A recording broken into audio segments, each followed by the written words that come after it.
Vamos a hacer una oración primero.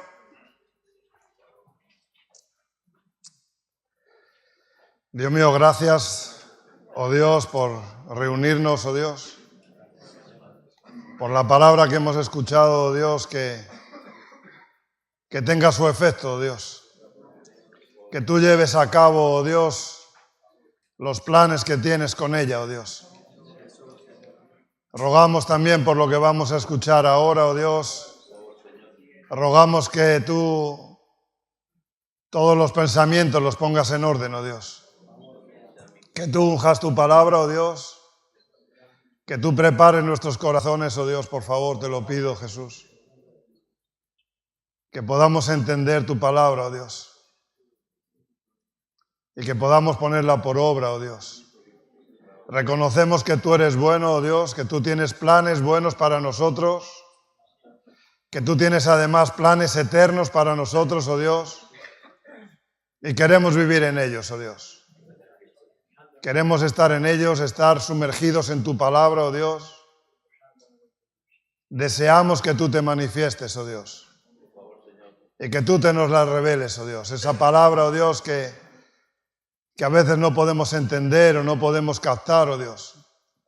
Pero si tú, oh Dios, nos la revelas, Dios, será diferente. Por eso rogamos, oh Dios, que tú hoy te manifiestes y te reveles, oh Dios. Que traigas un quebrantamiento, que traigas un volverse a ti de una manera que tú amas y que tú deseas, oh Dios. Y que pongas en nuestros corazones un anhelo de amar tu palabra, oh Dios. Dios mío, gracias por cada uno de los que estamos aquí, de mis hermanos, mis hermanas, oh Dios. Que tú nos bendigas en esta tarde, oh Dios, y que podamos disfrutar en ti, oh Dios. Amén. Bueno, yo quería empezar con este texto, pero estaba Paco hablando sobre aquellos que marcharon, ¿no? Ese tipo de personas que Jesús envió, que Jesús formó, ¿no? Y marcharon, ¿no? Y fueron por todo el mundo, ¿no? Y llegó nuestra palabra hasta hoy, ¿no? Y cuando él estaba hablando, a mí venía a mi corazón, ¿no? Como cuando él hablaba de que él los capacitó, ¿no? Me tocó ahí, ¿no? Y yo recuerdo, ¿no? Cuando Dios me llamó para ir a Rusia, ¿no? No quería hablar de esto porque yo no quiero hablar de mí en esta tarde. Y nunca me gusta hablar de mí. Pero estaba hablando Paco y me tocó, ¿no? Recuerdo cuando Dios me llamó, cuando Dios puso en mí la palabra para ir a Rusia, ¿no? Y yo recuerdo que yo no quería ir, ¿no? Y decía, ¿por qué Dios pone estos pensamientos en mi corazón, ¿no? En mi mente? ¿Por qué Dios quiere que yo vaya a Rusia, ¿no? Y recuerdo que una noche, meditando, ¿no? Después de estar leyendo pues, la Biblia allí en la litera, ¿no? Allí donde estaba allí leyendo y cierro la Biblia y me pongo a orar y Dios mío, ¿no? Háblame, ¿no? Que sea, dame dirección, ¿no? Y recuerdo que me quedé dormido y tuve un sueño, ¿no? Y no lo baso en el sueño, pero el sueño un poco me hizo entender, ¿no? Me vi con un gorro ruso que yo no los había visto en la vida. Me vi con un abrigo largo y me vi a Juan, estaba dando folletos y me vi a Juan y me dice, súbete para arriba que hace frío y tómate un té algo caliente. Yo no había tomado un té en mi vida. En mi vida había tomado un té. Cuando vas a un bar y pides un té, era una manzanilla. ¿Y qué te duele la barriga, hijo? Pues yo no había tomado un té en la vida, ¿no? Y me despierto y yo hice un compromiso con Dios. Y le dije, Dios, yo no quiero estorbar tu plan para mí. Lo que tú tienes para mí en Rusia, yo no quiero estorbar. Si tú quieres utilizarme, quieres llevarme, yo estoy dispuesto. Todo cambió, ¿no? Pero me acuerdo cuando él estaba hablando, que dice que él los capacitó, ¿no? Yo tenía 26 años, Juan tenía 28, y otros dos más, ¿no? Que tenían por ahí, uno más tenía 40, pero esa incapacidad, ¿no? De no tener un idioma, saber que vas a un sitio que Dios te envía, que Dios quiere que vayas, que Dios te da con qué, ¿no? Pero tú te ves incapacitado. Yo me veía incapacitado total. Yo iba en el avión, sentado con Juan al lado, y Juan me decía, llegamos, abrimos un rastro, tú que sabes de rastro y tal, abrimos un rastro, y luego cogemos una casita, empezamos a coger chicos y tal, y llegamos allí y la gente no daba nada.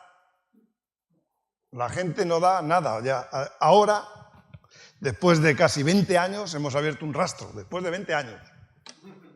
Bueno, abrimos 3. Y cogemos una casita y tal, y cuando llegas allí no hay drogadictos.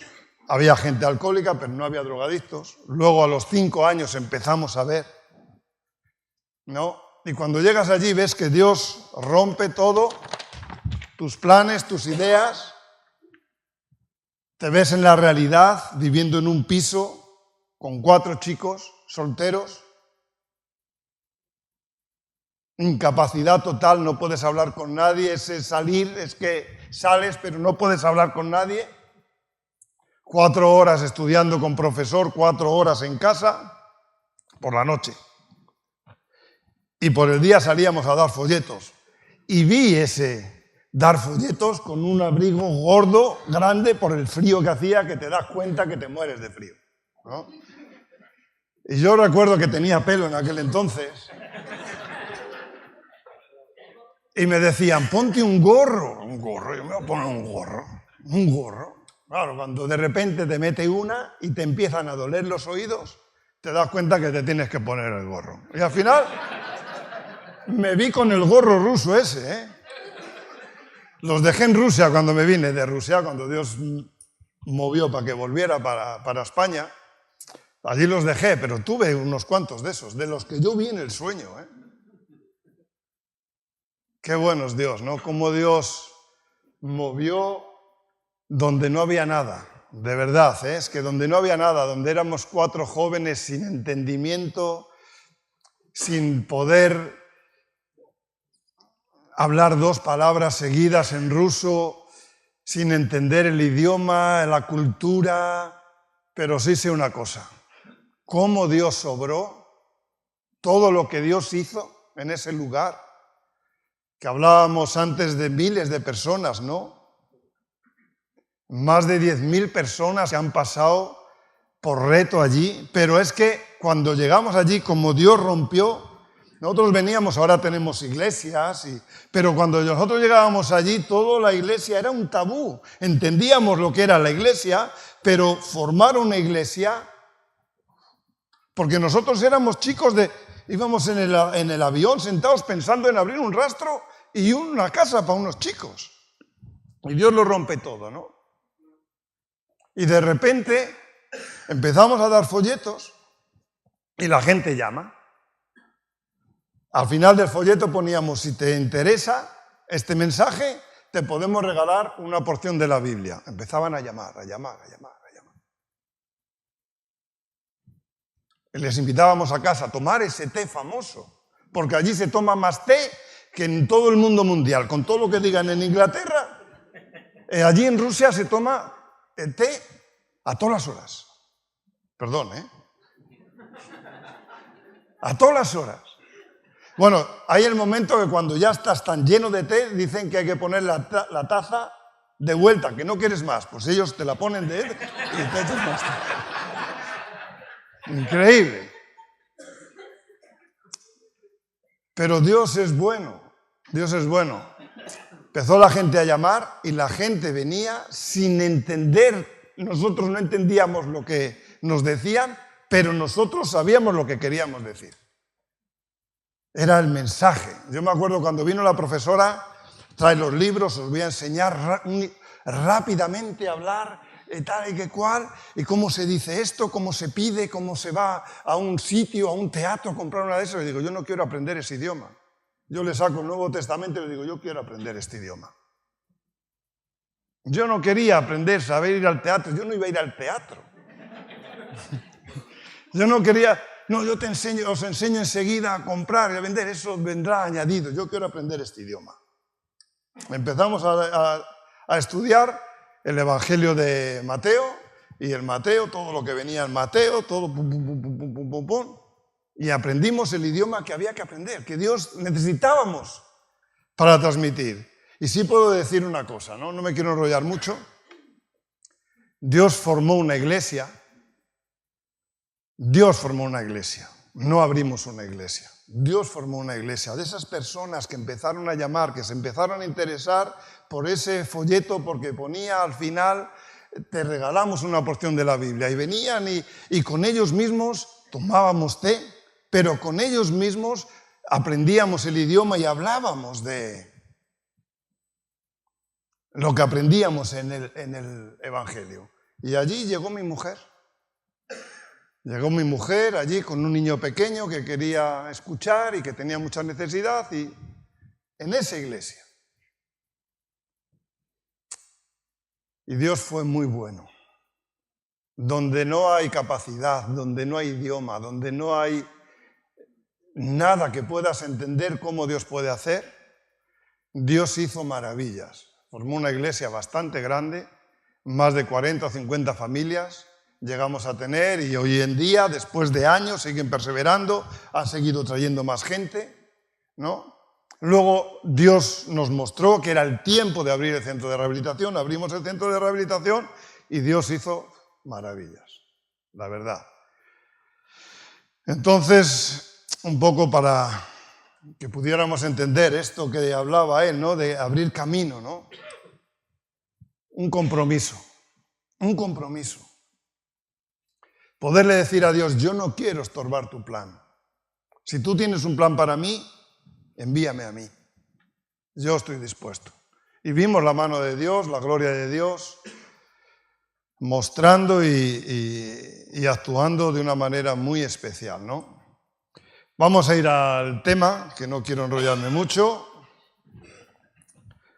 La verdad que yo ya le he dicho a Félix, yo me hubiera quedado escuchándole y yo no hubiera salido, la verdad. Os lo digo de verdad, ¿eh? Pero bueno, Dios también me ha dado un mensaje y quiero compartirlo con vosotros. Y me gustaría que Dios nos llevara donde a mí me ha llevado, ¿no? Donde Dios me ha ido llevando estos días, preparando esto. Pues que Dios nos hable, ¿no? Desde el versículo 15 al 17, lo leo yo, dice, no améis el mundo ni las cosas que están en el mundo. Si alguno ama al mundo, el amor del Padre no está en él. Ya lo hemos leído, ¿no? Pero yo quiero centrarme mucho más también en el versículo 16 y en el 17. Dice, porque todo lo que hay en el mundo, los deseos de la carne, los deseos de los ojos, la vanagloria de la vida, no proviene del Padre, sino del mundo, ¿no? Y ahora dice, que es donde yo quiero llegar, y el mundo pasa, y sus deseos, pero el que hace la voluntad de Dios permanece para siempre, ¿no? Amén. Aquí hay una cosa muy clara, el mundo pasa, dice Juan, el mundo pasa, y sus deseos, todo va a pasar, ¿no? Pero ahora aquí hay dos argumentos que a mí me gustaría hablar de estos dos argumentos. Dice, pero el que hace la voluntad de Dios, y ahora luego vamos a hablar del compromiso, el que hace la voluntad de Dios, el que desea hacer la voluntad de Dios, tiene que hacer un compromiso, tiene que entregarse. No puedes hacer la voluntad de Dios de cualquier manera porque tú deseas o pienses cómo tú debes hacer. Harás tu plan, harás tus cosas, pero no harás la voluntad de Dios. Para hacer la voluntad de Dios necesitamos comprometernos con Dios y que Dios nos revele cuál es su voluntad. Porque si no, nosotros vamos a hacer lo que nosotros pensamos y por desgracia, Eso ocurre entre nosotros mucho. Personas que piensan que sirven a Dios, personas que piensan que están en reto sirviendo a Dios, pero están haciendo su voluntad. Y no entienden cuál es la voluntad de Dios para ellos, ¿no? Entonces, a mí me gustaría que Dios nos fuera llevando a este momento para que pudiéramos hacer compromisos con Dios, pudiéramos entender dónde me gustaría llevarte, para que pudiéramos entender que es necesario que Dios nos revele su voluntad. Yo no hubiera ido a Rusia si Dios no me muestra su voluntad. Yo no volvería de Rusia para España si Dios no me muestra su voluntad. Y no me iría de Barcelona, donde estaba tan a gusto, a Lérida, una ciudad que, bueno, gracias a Dios por ella.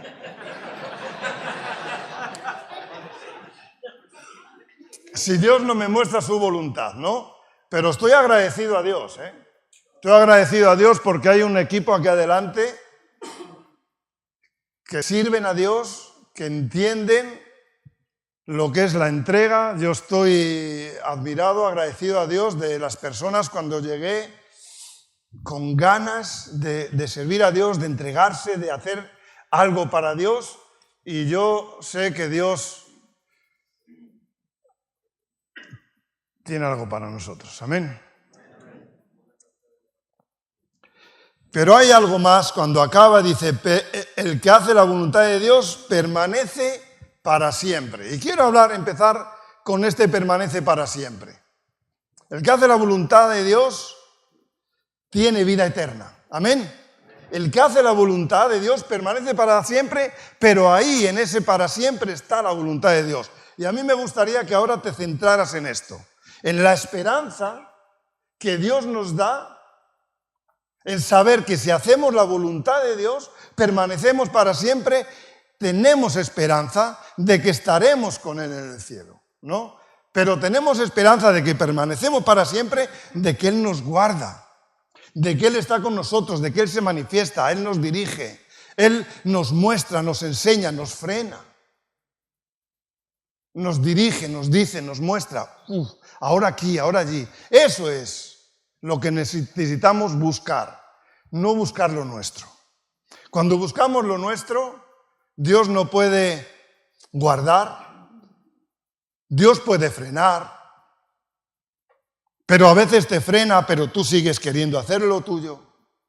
A veces Dios quiere darte dirección, pero resistimos esa dirección que Dios quiere darnos. Y esto es un peligro. Y es un problema. Porque Dios tiene planes maravillosos para nosotros. Amén. Él tiene planes maravillosos, pero nosotros podemos, como yo decía, frenar el plan de Dios cuando queremos hacer lo nuestro. Cuando de alguna manera le decimos a Dios que no me importa tanto tu voluntad, o me sigues o ahí te quedas. Esa es la actitud de muchos. ¿Sí o no? Entonces, tenemos una esperanza. Una esperanza, ponemos la esperanza como el estandarte, como lo que nos está poniendo, ¿no? La vida eterna. El que hace mi voluntad tiene vida eterna, permanece para siempre. Lo ponemos como estandarte aquí, ¡bum! ¿No? Fijaros cómo David en el Salmo 142...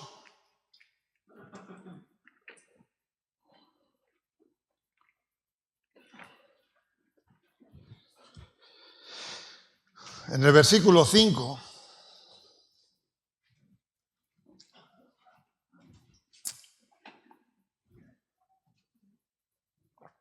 clamé a ti, oh Dios, y dije, tú eres mi esperanza y mi porción en la tierra de los vivientes. Escucha mi clamor, porque estoy muy afligido. Claro, cuando vas a este texto en 1 de Samuel 22, que no quiero ir, no quiero enrollarme mucho, la verdad, pero vemos que David se encuentra en una situación bastante complicada. Él está en la cueva de Adulam, él está escondido de Saúl porque Saúl le está persiguiendo y quiere matarle, y de repente estando en esa cueva empieza a venir gente, los afligidos, que tienen dolor en su corazón, los que no están a gusto, los que. Aquí estamos muchos de estos, ¿no? Y ahí estaba él, escondido, ¿no? De Saúl. Por otra parte, él tiene que ha sido ungido. Tiene un ejército, dice, de 450 personas o más, y por otra parte ha sido ungido. Ahora tienen que huir, tienen que escapar, se van a otro sitio. Y llega Saúl. Y están todos escondidos en la cueva, y Saúl está allí, y vienen y escucha voces. David, mátalo, lo tienes en tus manos, mátalo. Podemos escuchar muchas voces en este mundo. Podemos escuchar la voz de tu familia, la voz de tu mujer, la voz de no sé quién, la voz de tu amigo, la voz del nuevo o del que está al lado, que ha venido el tiempo que tú y te dice, anda, te están comiendo el coco, anda tú, eres un pelota. Eres este tipo de persona que te dejas manipular. Puedes escuchar muchas voces. Ahí estaba David con su ejército. Ahí tenía que había sido ungido de parte de Dios. También podía envanecerse, podía pensar, decir, algún día, si Dios me ha ungido, ¿para qué? ¿No? Si Dios, algún día. O podía pensar y equivocarse, ahora le tengo en mis manos. Pero él entendía y sabía quién era su esperanza. Él, su yo, su ego, su persona, la tritura. Su ego, su yo, lo basura, como decía Pablo. Escucha diferentes voces. Tiene un ejército. Puede contra Saúl. ¿Sabes lo que hace? Va y le quita un trozo de manto. Y cuando se va, David se siente mal por haber actuado de esta manera con Saúl. Fijaros, las voces diciéndole, mátale. Ahora el reino ya es tuyo. Ahora ya puedes. Y él simplemente le corta un trozo de manto, un trozo, para mostrárselo. Pero él se va y se siente, ¿cómo he podido actuar así? Nunca de mí salga el levantar la mano sobre el ungido del Señor. Y volvemos a repetir el versículo. Dice, dije en mi corazón, tú eres mi esperanza y mi porción en la tierra de los vivientes. Él sabía cuál era su condición en esa cueva, en esa situación, perseguido por Saúl, pero ahí está él, con su esperanza como estandarte. Que el que hace la voluntad de Dios, su esperanza. Y tú eres mi refugio. Él estaba escondido, tenía que marchar de cueva en cueva, corriendo, pasando hambre, dificultades. El ungido del Señor. ¿Cuántas veces nosotros nos vanagloriamos? Y pensando que nosotros somos o merecemos. ¿Por qué? Sin embargo, David, su esperanza, ¿quién era? El Señor. Y su refugio, aunque estaba en cuevas diferentes y tenía 450 soldados. El Señor. Qué importante es que entendamos dónde está nuestra esperanza. Nuestra esperanza, ¿dónde está? No es en lo que tú puedes conseguir. David podía conseguir muchas cosas, sí, con 450 hombres se hubiera cargado al ejército de Saúl y a Saúl mismo. Pero él entendía. Podía tener argumentos pensando que había sido ungido y él había vencido a Goliat y había librado al pueblo de los filisteos. El yo ese que nos sale tantas veces. El morir a la carne. No ames el mundo. Qué bueno es que podamos entender la voluntad de Dios y entender que tenemos una esperanza, porque el que hace la voluntad de Dios permanece para siempre, tiene vida eterna. Y cuando tenemos eso por estandarte, es como decía Félix, nos damos, salimos, nos preocupamos por un nuevo, nos preocupamos por la gente en la iglesia, nos preocupamos por las personas que vienen, por las personas que están. Pero cuando nos sale el yo, la vanagloria de la vida, la vanagloria, esa que nosotros hacemos tanto, que como hacemos tanto nos merecemos todo, ¿verdad? Pues David estaba allí, entendido cuál era la voluntad de Dios. El ungido sabía que era Saúl. Y había pecado Saúl. Y estaba perdido Saúl, estaba perdido. No lo sabía David, David lo sabía. Pero nosotros nos llenamos de argumentos contra las personas o los hermanos porque tienen una falta. Y solo sabemos mirar la falta. Y nos olvidamos de quiénes son en Cristo. Nos olvidamos quiénes son. Y David lo sabía. Y él estaba entendido de quién era su esperanza y entendido de cuál era la voluntad de Dios. Nunca pretendió el trono. Nunca lo pretendió. Sin embargo, Dios se lo dio. Y nosotros necesitamos entender cuál es la voluntad de Dios para nuestra vida y vivir en esto, vivir la palabra de Dios. Y si no entiendes, permanece porque necesitamos que Dios se nos manifieste y se nos revela. Y se nos va a manifestar y se nos va a revelar, ¿sabes cuándo? Cuando Él ve un corazón contrito y humillado. Por eso no améis el mundo y las cosas que están en el mundo.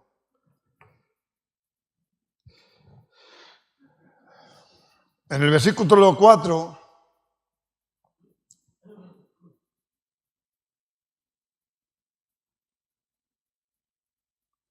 mira a mi diestra y observa, pues no hay quien me quiera conocer, no tengo refugio, ni hay quien cuide de mi vida. En el Salmo 142, en el versículo 4. No hay quien me quiera conocer, no tengo refugio, ni hay quien cuide de mi vida. Fijaros, tenía 450 hombres. No hemos leído Primera de Samuel, pero lo puedes apuntar y lo puedes leer por la noche. Primera de Samuel 22, versículo 1. Todo el capítulo 22 nos cuenta la historia de cómo David estaba en esa cueva con todos los angustiados de corazón y los rebeldes.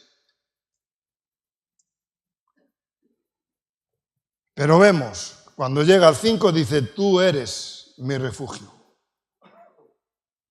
Tú eres mi porción en la tierra de los vivientes. Ahora vamos a ir a Nehemías, el que hace la voluntad de Dios.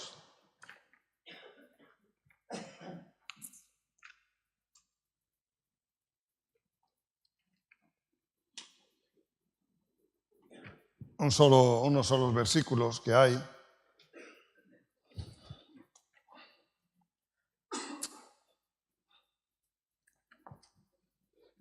En el capítulo 7, ya el muro estaba edificado. En el capítulo 7, versículo 1 de Nehemías,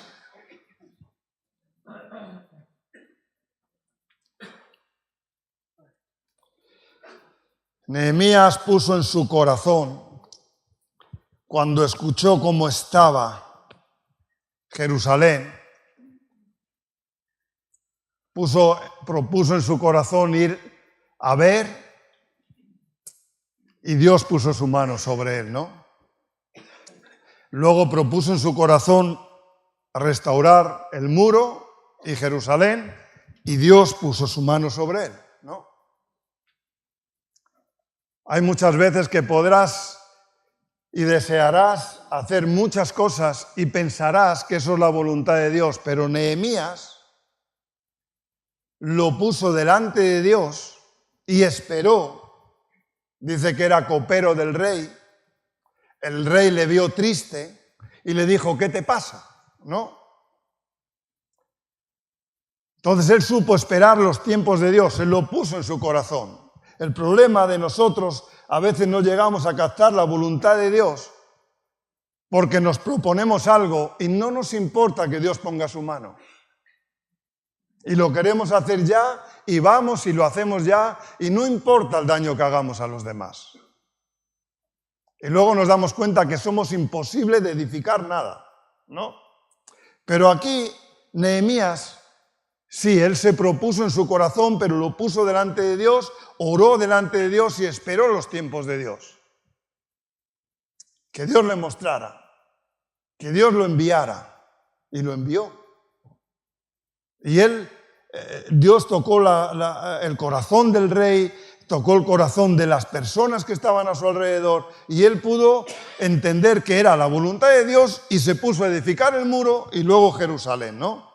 Pero ahora llegamos y dice, luego que el muro fue edificado, ya había visto la mano de Dios, estaba haciendo la voluntad de Dios y el muro ya está edificado. Dice, y colocadas las puertas, y fueron señalados los porteros y cantores y levitas, mandé a mi hermano Hanani y Ananías, jefe de la fortaleza de Jerusalén, y ahora fijaros lo que habla Nehemías de Ananías, ¿no? Dice, porque este era varón de verdad, temeroso de Dios, dice, más que muchos. Fijaros qué tres cosas pone, ¿no? Y es donde yo os quería llevar, ¿no? En ese compromiso que tiene que haber en nuestro corazón para con Dios, para poder desear hacer la voluntad de Dios sabiendo que tenemos una esperanza. Siempre ponemos la esperanza como estandarte, ¿no? El que hace la voluntad de Dios permanece para siempre y tiene vida eterna.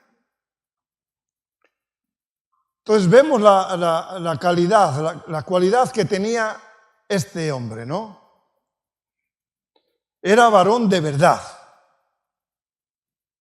Y nosotros necesitamos hacer un compromiso con Dios de que nos haga personas de verdad. Personas en las que las demás personas saben que eres un hombre de verdad. Es lo que estaba diciendo Nehemías. Esto no lo estaba diciendo Ananías de él mismo, ¿eh? Esto lo decía Nehemías de Ananías. Y a veces nosotros nos ponemos muchas etiquetas. Yo soy, yo hago, yo vengo, yo esto, yo el tiempo, todas las etiquetas que podemos ponernos. Vendo muchos muebles o pongo muchos, conduzco muy bien el camión, monto muy bien los muebles. Yo me acuerdo cuando estaba con Panayotis trabajando, perdonad, era la única persona que en realidad me ayudaba. De toda la banda que había en Barcelona, con todos tenía unas luchas impresionantes. Pero él era de verdad que yo me sentía a gusto con él. Venía, orábamos, estábamos haciendo cosas, ¿verdad? Había que montar un mueble, montaba el mueble mejor que nadie, más rápido. Cuando mi hijo no podía, enseguida venía, ahora viene Panayotis. Panayotis era nuestra esperanza. De verdad. Ahora viene Panayotis. Hay que poner unas puertas en el armario corredero que no corren las puertas, pero ahora viene Panayotis. Y cuando se fue Panayotis nos quedamos solos. Pero es verdad, hay personas que tienen muchas capacidades, ¿sí o no? Hay personas en las que tú te sientes a gusto, con los que te sientes a gusto. Hay personas con los que puedes descansar, ¿no? Este tipo de personas estaba hablando Nehemías. Una persona de verdad. Una persona en la que se puede confiar, en la que puedes descansar. Una persona que sabes que no te vende. Una persona que sabes que descansas en él, pero sabes, estás seguro que está. ¿Y sabes qué tipo de personas es? Las que hacen compromisos con Dios. Ese tipo de personas que se niega a sí mismo y hace un compromiso con Dios. Ese tipo de personas que no importa que la furgoneta, que están esperando, pero hay que acabar esto. Ese tipo de persona. Ese tipo de persona que sabe que está el chaval hundido, pero sabe que deja su cosa por ir a ver al chaval. Ese tipo de persona que sabe que está en la iglesia, pero está solo y viene y va. y sabes que puedes confiar. Nehemías, cuando está hablando de Ananías, está hablando de este tipo de persona. Una persona que era de verdad, con un compromiso. Alguien con el que puedes confiar, que tenían que hacer, le estaba dando una tarea. Había una tarea que hacer. Había algo que confiar en alguien. Y a mí me gustaría que tú te hicieras esta pregunta. ¿En ti se puede confiar? ¿En ti se puede confiar? Mandé a mi hermano Ananías, jefe de la fortaleza de Jerusalén, y le estaba dando Y les dije, no se abran las puertas de Jerusalén hasta que caliente el sol. Les da unas direcciones concretas, pero ¿a quién se lo encarga? Se lo encarga a una persona que es verdadera, dice. Era varón de verdad. Un varón de verdad. O una mujer de verdad, ¿no? Que seamos personas de verdad, gente comprometida, gente que entiende lo que es la obra, lo que es la voluntad de Dios y se compromete con Dios, no con la obra. Se compromete con Dios. Y cuando te comprometes con Dios porque entiendes la voluntad de Dios y sabes y tienes de estandarte la esperanza, sabes por qué trabajas, sabes por qué te desgastas. ¿Sabes por qué pierdes el tiempo? Aunque sean como ese tipo de personas que dice Félix, que no abre la boca, pero son personas de verdad, personas en las que puedes confiar, en las que estás seguro, en las que te puedes apoyar. Y él encontró ese tipo de personas. Y les dije, no abréis las puertas, hacer así, así, así, así, así, así. ¿Qué pasa? ¿Que Nehemías estaba manipulando? No. Él entendió qué es lo que ocurría si entraba toda la gente, ¡bum!, de golpe. O de alguna manera entraban a hacer algo, un caos, como en Valencia. Era tiempo de poner orden. ¿Y quién pone orden? Gente de verdad. Gente que es capaz de enfrentarse, que es valiente, que tiene la palabra de Dios, entiende cuál es la voluntad de Dios y me comprometo y soy valiente y puedo enfrentar a una persona y decirle, mira, esto no está bien. Y sabes que cuando dices que no está bien se te va a poner, ¿y tú qué? Enseguida te ven la mancha que tienes ahí. ¿Sabes? Pero eran gente de verdad. Luego dice otra característica, dice, temeroso de Dios. Temeroso de Dios, que era gente de verdad, un compromiso con Dios y temía a Dios. No al hombre, aunque a veces sí es verdad que hay que tener un respeto al hombre, ¿no? Pero no hacemos las cosas para los hombres, las hacemos para Dios. Pero cuando tienes temor de Dios, sabes quién es la persona que está a tu lado y tienes un respeto y un amor. Igual que te gustaría que te amaran a ti, te respetaran a ti, tú necesitas amar y respetar de la misma manera. Pero es entendidos que es en base de este compromiso con Dios. En base de ese compromiso con Dios. De que deseas hacer la voluntad de Dios. No deseas hacer lo que tú quieras, como tú piensas, ¿no? Ahora volvemos ahora que hemos metido un poco la introducción, no me quiero enrollar mucho, volvemos a Juan.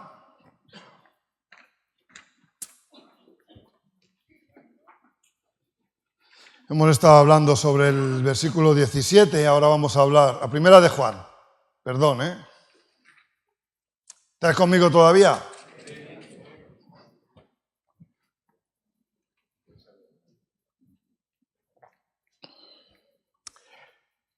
Dice en el versículo 16, porque todo lo que hay en el mundo, los deseos de la carne, los deseos de los ojos y la vanagloria de la vida, no proviene del Padre, sino del mundo, ¿no?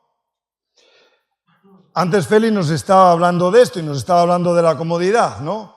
Pero lo primero que vamos a ver son los deseos de la carne. Jesús cuando se pone a orar y viene y está orando y llama a Pedro y a 2 discípulos más, se los lleva, está orando con ellos y cuando viene les ve dormidos y le dice, ¿qué le dijo? No podéis ver una hora, dice, en verdad la carne que es débil. La carne es débil. La carne es débil, pero ¿sabes lo que ocurre? La carne también se acomoda, como decía Félix, ¿no? Jesús deseaba orar con sus discípulos, deseaba fortalecerse, necesitaba y quería que ellos estuvieran velando con ellos porque luego les tocaría a ellos hacerlo. Él lo que estaba haciendo no lo estaba haciendo en vano, estaba enseñándoles. Para que ellos cuando estuvieran comprometidos haciendo la voluntad de Dios, les tocaría hacer eso también. Entonces ahora le dice, la carne en realidad es débil, ¿no? Pero muchos de nosotros nos dejamos acomodar. La carne también dice que es débil en las enfermedades, ¿no? Antes hablaba con Antonio, me contaba un poco la historia de Rocío, ¿no? Pero vemos que es valiente, él me decía, es valiente. Ella es valiente y qué bueno es, ¿no? Que aunque entendemos que la carne es débil, no nos dejamos llevar por una enfermedad. Oh, es que me duele la cabeza hoy. Hoy no puedo hacer nada ya. Me duele la cabeza. Y nos dejamos llevar por la enfermedad. Y ya no voy a la iglesia, porque hoy estoy débil. La carne es débil y nos quedamos en el sofá, como decía, pero ¿por qué? Porque hoy estoy enfermo.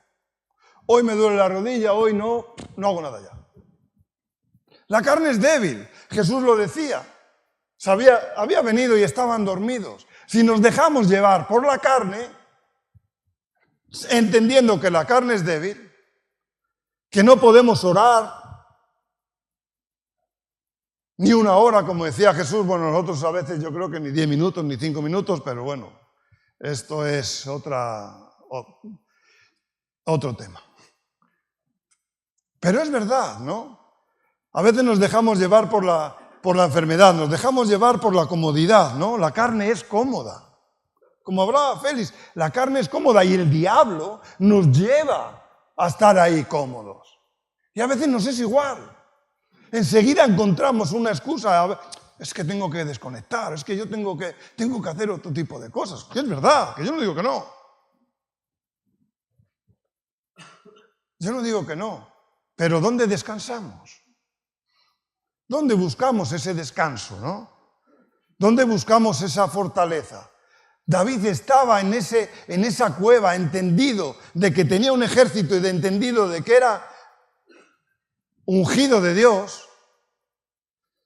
Hace compromisos con Dios y ahí está. Y se tiene que marchar de una cueva a otra. ¿Por qué? Porque llega Saúl. Lo más fácil que hubiera sido, como decían los soldados, mátale. ¿Por qué tenemos que huir? Si somos 450 personas. Somos un ejército más grande. La carne es cómoda, busca lo suyo. No le importa salirse de la voluntad de Dios. David sabía cuál era la voluntad de Dios. Y solamente le corta un trozo de tela y ya se siente con un pesar en su corazón. Tú tienes pesar en tu corazón cuando ves que Dios quiere algo de ti y tú no lo haces. Cuando sabes que Dios pide algo de ti y tu carne es tan cómoda que no te importa lo que pase en la siguiente habitación. Pues esto es una pena, de verdad. David entendía, no se dejaba llevar por las enfermedades, por las situaciones. Jesús nos estaba llevando a los discípulos en una enseñanza. Vamos a orar, vamos a buscar a Dios, vamos a buscar su fortaleza. Y vemos a Jesús que dice que estaba orando y que estaba orando y de su cabeza salía sudor con gotas de sangre. Por amor a nosotros, para venir a la cruz. Entendido también de cuál era la voluntad de Dios. Y nosotros cuando entendemos la voluntad de Dios hacemos compromisos con Dios. Y nos olvidamos de las enfermedades, nos olvidamos de la comodidad, nos olvidamos de que la carne es débil. La carne, como yo siempre digo, y los chicos estarán cansados de escucharme decir esto, la carne no se domestica como un animal. Tú puedes ver un elefante y llega ¿cómo se dice? El domador, me sale la palabra en ruso. Llega el domador con una barra y ya deja, ¡hop! Y el elefante...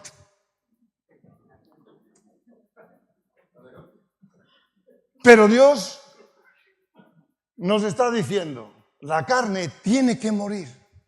La carne no se domestica. El yo tiene que morir. El mundo tiene que morir. Amén. No se domestica. No es algo que tú le hagas mejor a la carne, no la haces mejor. La carne es débil y va a querer estar en la cama. Y como decía, es lícito que esté 24 horas sentada y buscando a Dios. Claro que es lícito. Claro que es lícito. Pero no me dejaré dominar. Y por eso me decía, y ella misma se levanta. No hace falta que yo vaya, ella misma se levanta. Pero yo hay veces que tengo que sacar. ¿Cómo me ha gustado? Me ha edificado mi hermano esta tarde hablando con él, tomando un café. Porque es verdad, porque es que la carne nos lleva a una comodidad siempre. Es débil y por eso ella busca lo suyo y la comodidad y estar ahí. Pero necesitamos el fuego de Dios que nos levanta, que nos mueve, que nos hace entender que la carne tiene que morir, que no va a ser mejor porque yo la enseñe a hacer cosas. ¡Alejop! De ninguna manera. La carne de ninguna manera tiene que morir. Amén. Tiene que morir. No me voy a enrollar mucho más. Romanos 8:6.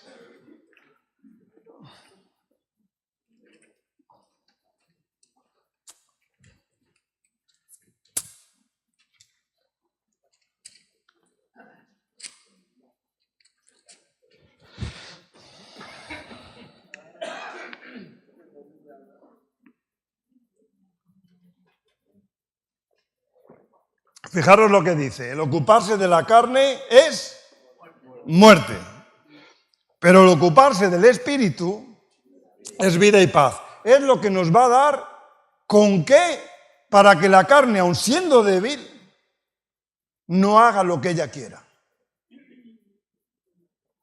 Entonces, no la vamos a domesticar. La carne tiene que morir. En el versículo 7, Romanos 8:6, perdón. En el 7, por cuanto los designios de la carne son enemistad contra Dios. Fijaros cómo dice, porque no se sujetan a la ley de Dios, ni tampoco pueden. Los designios de la carne, si tú la dejas a la carne, a tu cuerpo, a tu yo, él va a hacer lo que quiera, no se somete. Entonces no la puedes domesticar. Te puedes sentar en el sofá toda la tarde y ver seriales toda la tarde. ¿Y vas a sacar algún beneficio de ello? Yo a veces me sorprendo cuando veo a los chicos que voy a la casa y les veo viendo vídeos de gatitos. Perdonad, Yo digo, pero 50 años viendo vídeos de gatitos.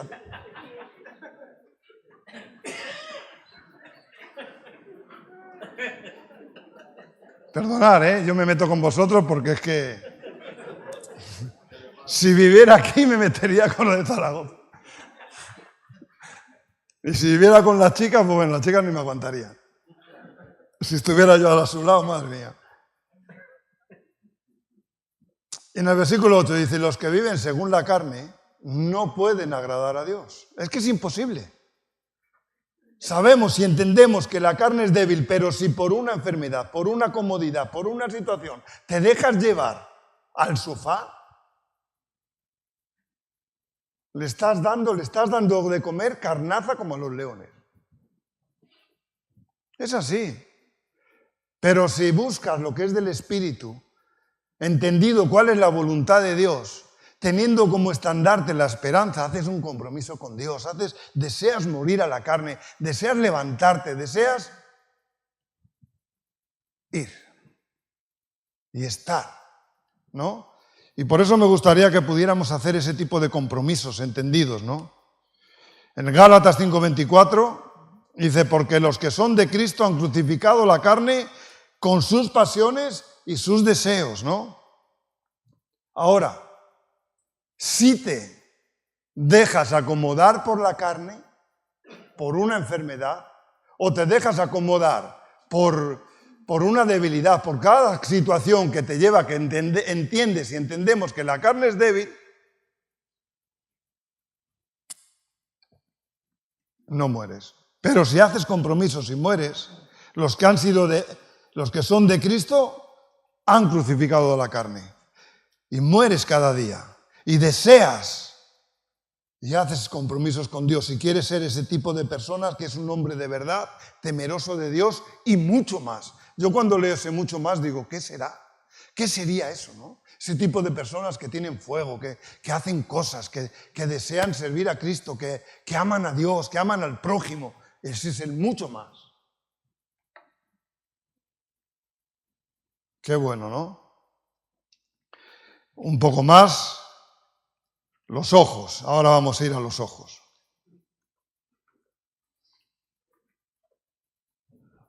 En el versículo 16 de Primera de Juan decía los deseos de los ojos. Los ojos son las ventanas del alma, ¿no? Los ojos, todo lo que permitimos entrar por los ojos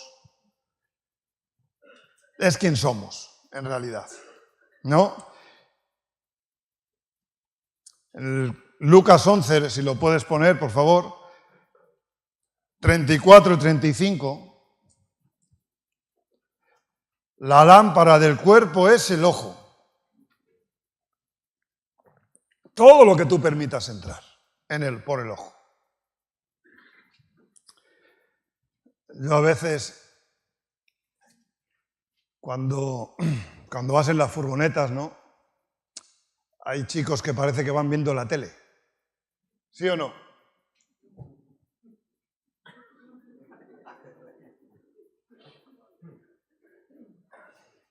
Todo lo que permitas entrar por el ojo. Así es lo que eres, ¿no? Cuando tu ojo es bueno, también todo tu cuerpo está lleno de luz. Pero cuando tu ojo es maligno, también tu cuerpo está en tinieblas. Mira, pues, no suceda que la luz que hay en ti sea tinieblas, ¿no? ¿Qué permitimos entrar por nuestros ojos, no? Mira, cuando estaba leyendo este versículo y cuando estaba apuntando, me venía a la mente cuando Abraham y Lot discutieron, ¿no? No discutieron, hubo altercado entre los siervos de Abraham y los siervos de Lot. Y Abraham había recibido palabra de Dios, amén. Había recibido promesas de Dios, esa era su fundamento. Lo que Dios le había dicho y lo que Dios le había prometido. Y de repente ve el altercado y llama a su sobrino Lot. ¿Lot había recibido alguna palabra? ¿Había recibido alguna promesa? Estaba viviendo con la bendición de Abraham. Como muchos de nosotros vivimos en la bendición de la iglesia. Muchas de las personas que están entre nosotros no han recibido una palabra todavía. No han recibido una promesa todavía. Están bajo la bendición de la iglesia. Y Dios pone su mano y bendice. Bendijo a Lot. Bajo la palabra y la promesa de Abraham. Pero llega el momento en que hay un altercado. Y en vez de mediar, Lot, él entra en esta situación. Y le llama a Abraham y le dice, mira, escoge. Abraham era una persona que, confiando en Dios, teniendo su esperanza, como hablábamos antes, como estandarte en lo que Dios había dicho y lo que Dios le había prometido. Entendido que estaba haciendo la voluntad de Dios, sal de tu tierra y de tu parentela y vete donde la tierra que yo te daré. Y él coge y va, entendido de la voluntad de Dios. Y hace un compromiso con Dios y coge todas sus cosas, no sé cuáles serían sus cosas, y se marcha. Yo cuando llegué a Rusia, me acuerdo, iba con una bolsa de esas. Me regalaron los chicos un plumas, madre mía, de color violeta casi.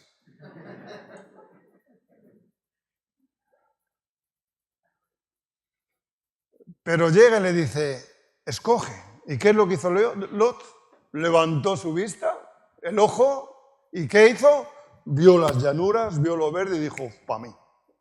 Así somos nosotros. Estamos bajo la bendición de la iglesia, bajo la cobertura de la mano de Dios. Que Dios está poniendo su mano sobre personas escogidas que han entregado su vida a esas personas de verdad. Personas que aman a Dios, personas que temen a Dios y mucho más. Y estamos bajo la cobertura de la iglesia, bajo la cobertura de esa palabra que han recibido muchos. Y desean estar sometidos a la palabra de Dios, matando su carne. Pero tú estás ahí. Y ves algo apetecible. Y de repente cambia todo. Y en Lot cambió todo. Él vio la llanura y fue para allá. Y luego dice, que no lo vamos a leer, luego dice que fue extendiendo sus tiendas cada vez más a Sodoma. El mundo, la debilidad, la carne, lo que ven los ojos, la vanagloria de la vida. Y allí llegó, ¿cómo se llamaba Sodoma? Vanagloria, ¿no? Arrogancia. Allí llegó, allí fue poniendo sus tiendas. Lo que vieron sus ojos, la llanura, lo verde. ¿Tú qué quieres para tu vida? Yo, mientras no reciba una palabra de Dios, quiero estar bajo la cobertura de la iglesia. Bajo la cobertura de mis hermanos que han recibido una palabra de Dios y estoy regocijándome con mis hermanos bajo la cobertura. Yo no quiero vivir, levantar mis ojos y donde ve lo que ven mis ojos no. Yo quiero vivir haciendo la voluntad de Dios. Y si no tengo una palabra, el tiempo, porque Dios no habla siempre, o habla siempre y no somos capaces de escuchar, estar ahí bajo la cobertura de las personas que tienen esa profecía, esa palabra de Dios dada, y yo sujeto. Y yo quiero que tú estés entendido de esto y sujeto. Pero Lot no. En vez de mediar, vio y fue extendiendo sus... Pero sin embargo, vamos a ir a leerlo. En Génesis 13. Ya acabamos, ¿eh?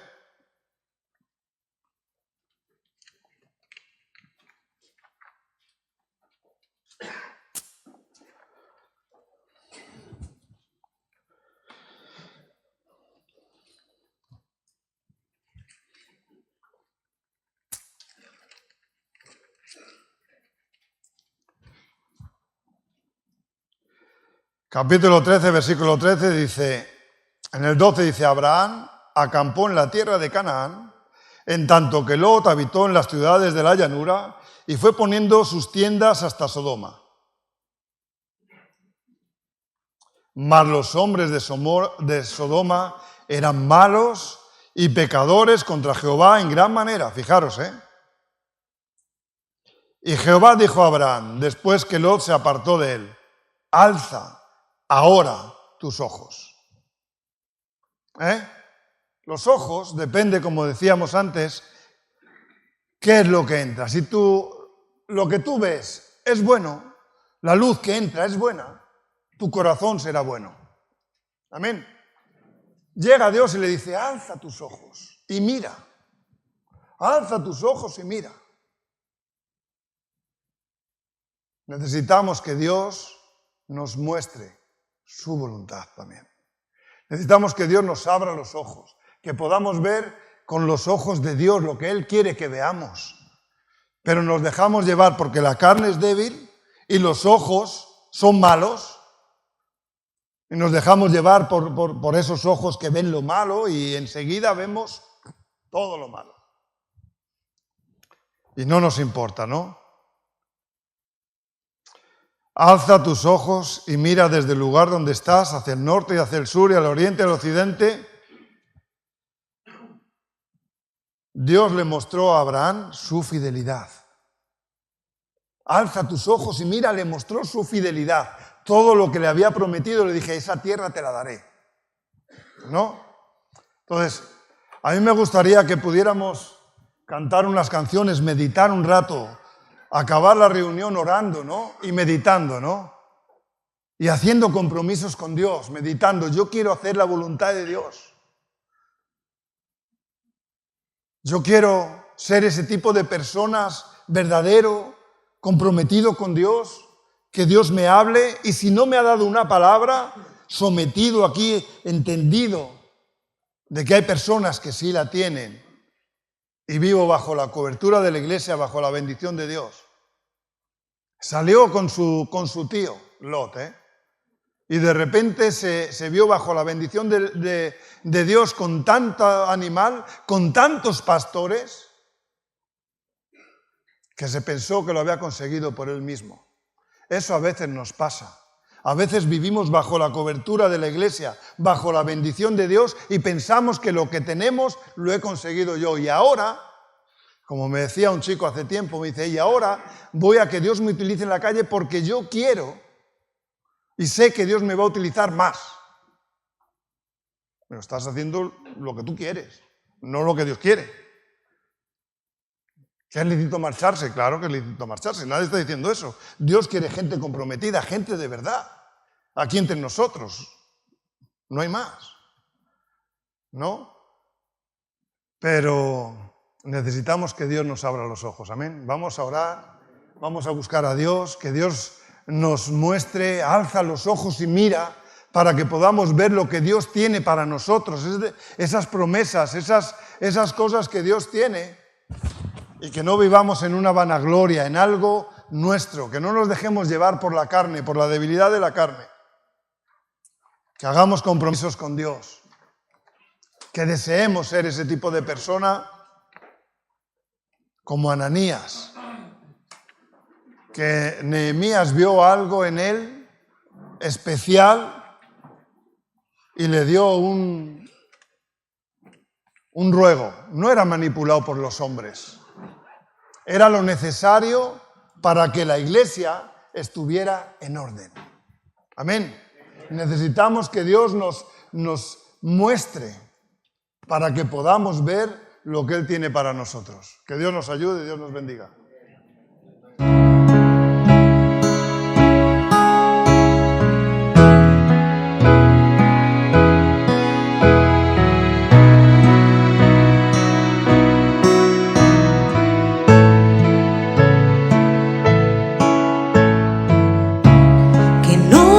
desvíe